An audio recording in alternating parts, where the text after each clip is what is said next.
Chaque jour sur Fréquence Évasion 2, retrouvez votre rendez-vous vivant au naturel. Votre santé et celle de vos proches vous préoccupent? Retrouvez-nous sur Fréquence Évasion pour découvrir qu'il est possible de vivre autrement. Rester en bonne santé n'est plus un mystère.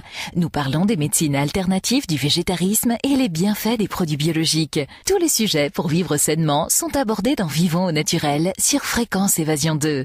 Professeur Michel Lejoyeux, bonjour et merci d'être avec nous. Merci pour cette invitation qui me fait très plaisir. Ça nous fait plaisir à nous aussi. Vous avez écrit un livre « Tout déprimé est un bien pourtant qui s'ignore » aux éditions Jean-Claude Lattès. Quel est le but et le principal message de ce livre? Vous savez, ce livre, il vient de ma pratique de médecin. Dans la moitié des consultations que je fais pour déprime, pas pour les grandes maladies dépressives, je m'aperçois que je n'ai pas besoin de donner de médicaments, mais que je vais plutôt donner à la personne qui est en face de moi quelques conseils, quelques idées de vie, quelques habitudes de vie qui vont protéger sa bonne humeur.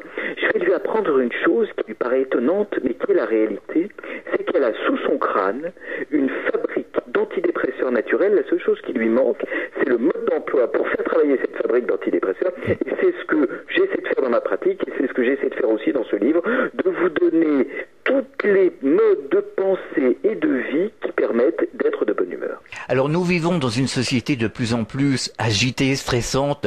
Quels sont les principaux facteurs qui font que beaucoup d'entre nous se voient déprimés, voire dépressifs? Peut-être que le principal facteur est que nous confondons émotion et maladie.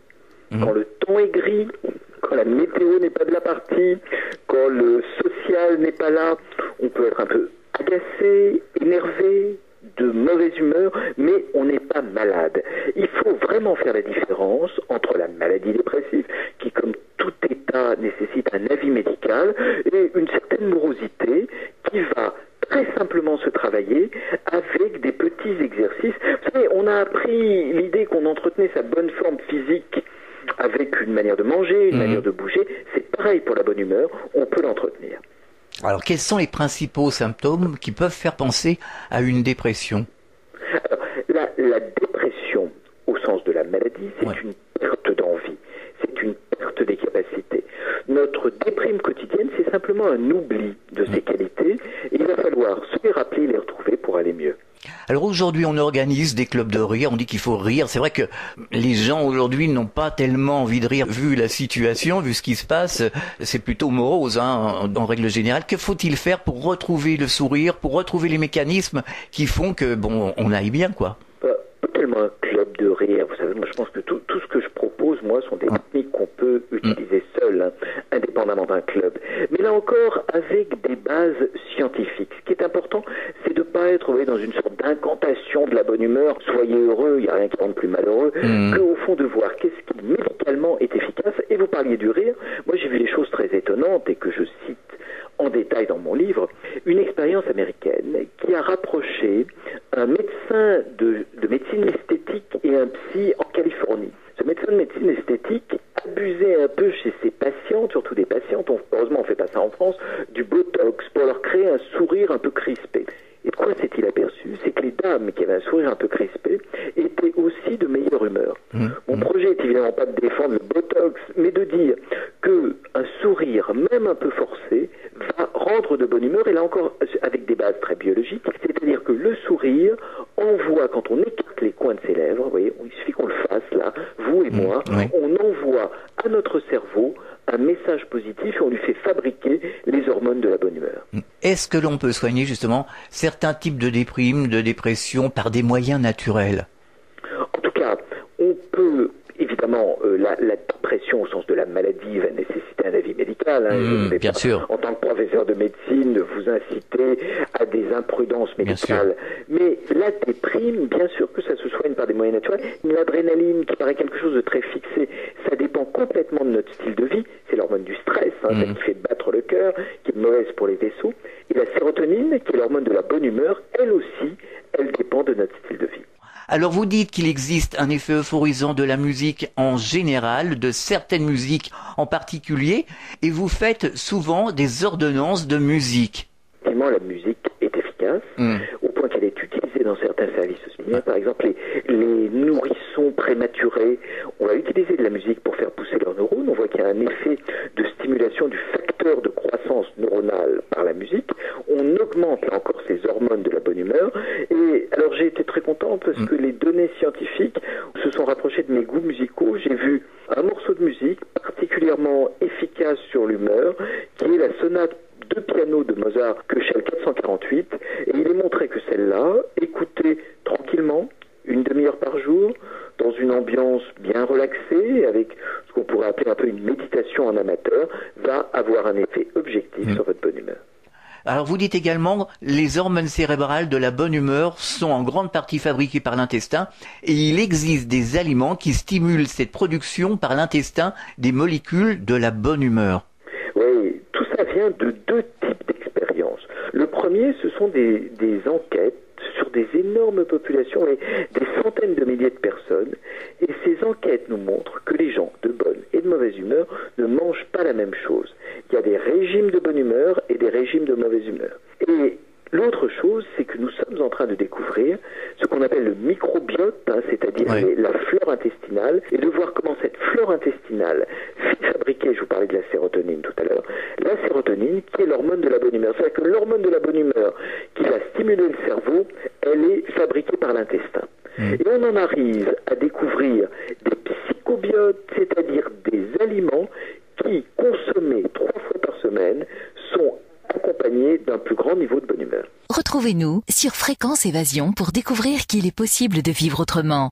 Tous les sujets pour vivre sainement sont abordés dans Vivons au naturel sur Fréquence Évasion 2. Alors, d'une manière générale, que conseilleriez-vous à nos auditeurs pour justement retrouver la bonne humeur, éviter d'être dépressif? Quel est le message que vous leur adresseriez? Le message que je leur adresse, c'est de ne pas imaginer la bonne humeur comme une espèce d'état transcendantal qu'on obtient tout d'un coup et puis un jour on l'a, un jour on l'a pas. Il faut faire des exercices de bonne humeur, c'est comme les exercices physiques.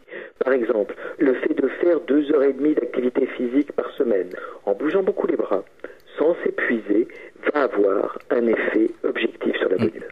Une autre étude, là encore très scientifique, qui a été conduite à Londres et qui a regardé la consommation d'antidépresseurs en fonction des arbres dans les rues, a montré que dans les rues où il y avait le plus d'arbres, on consommait le moins d'antidépresseurs. Donc le fait d'être en contact avec la nature, le fait de voir des arbres, de voir de la nature, va là encore avoir un effet sur la bonne humeur. Vous voyez, la bonne humeur, ça se travaille. On ne dépassera jamais la phrase d'Alain, le pessimisme est de nature, l'optimisme est de combat. Moi, je rajoute, la bonne humeur est d'entraînement. Alors comment se fait-il qu'on dit que les Français sont les champions des consommateurs d'antidépresseurs, de psychotropes? Comment se fait-il? Pour 2 raisons. La première, c'est ce que je vous ai dit tout à l'heure, c'est qu'ils confondent émotion et maladie.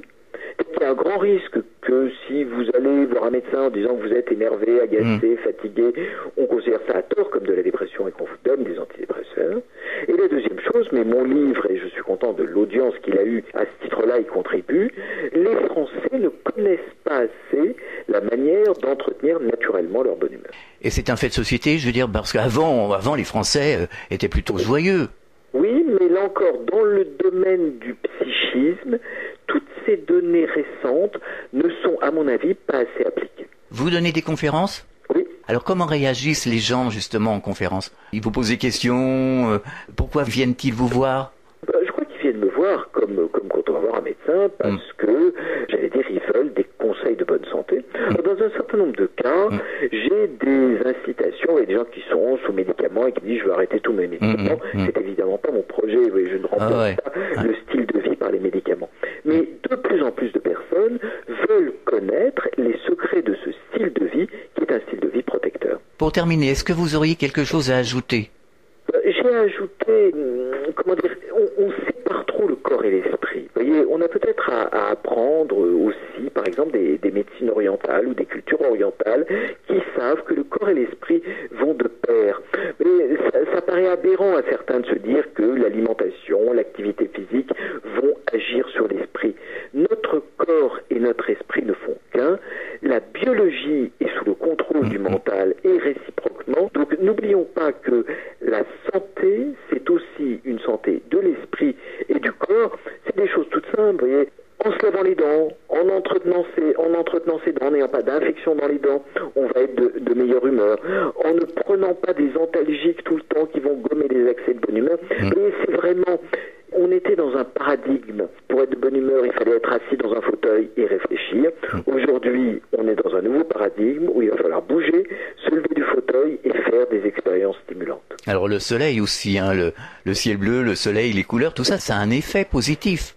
Bien sûr, mais quand on n'en a pas, on a beaucoup d'autres ressources, puisqu'il faut s'adapter au mauvais temps. C'est vrai. On a la chance d'avoir du soleil, c'est très bien. Quand on n'en a pas, n'oublions pas que la musique, l'activité physique, l'alimentation, l'art aussi, hein, nos auditeurs retrouveront dans le livre tout ce qui peut être utile au niveau de l'art, et puis des manières de penser, évidemment, vont être productrices de bonne humeur. Et la convivialité aussi. La convivialité, absolument, avec là encore des effets biologiques prouvés, une stimulation de nos neurones miroirs et d'une hormone étonnante qui s'appelle l'ocytocine, qui se stimule quand on est en groupe et qui a un effet globalement de stimulation du cerveau.